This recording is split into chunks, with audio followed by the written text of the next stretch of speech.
Hi, hello everyone. What's up? And welcome sa aking videos. Sasabihin ko na po yung yung naging komento ko sa Showtime siguro yesterday or in the past few days. Dahil napa-comment po ako doon kasi nga po guys, sa totoo lang sobrang nabastusan po ako kay Chiang Ahmed kay Vice Gando.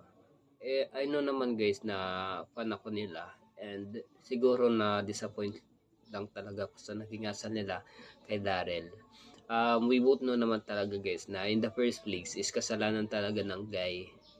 Kasalanan talaga ng guy kasi pinirahan lang niya at ginamit lang niya yung girl.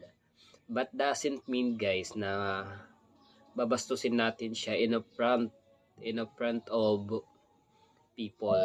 Naka-live tayo guys, 'di ba? Naka-live doon. Naka-live yung araw na 'yon. At kung napapansin ninyo, parang binastos at pinahiya ni